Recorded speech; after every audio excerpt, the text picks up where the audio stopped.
Function বের করে কিভাবে গেট চিনব। So let's get started.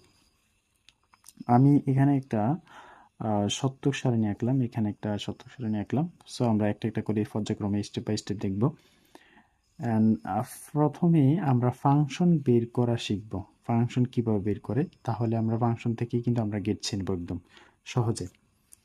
আমি এখানে এই সারণীতে যে আউটপুট যে ঘরটি রয়েছে সেই ঘরের যতগুলো ওয়ান রয়েছে প্রত্যেকটা আউটপুটের ওয়ান যেই ঘরগুলো রয়েছে সেই ঘরগুলোকে আমি কি গুরুত্ব দিব। অর্থাৎ আমার আউটপুটে এখানে ওয়ান রয়েছে, এখানে রয়েছে, তারপর হচ্ছে এখানে রয়েছে, এখানে তিনটা ঘরে আউটপুট ওয়ান রয়েছে।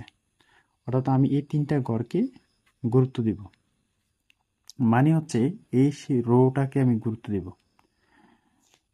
একটু খেয়াল করো,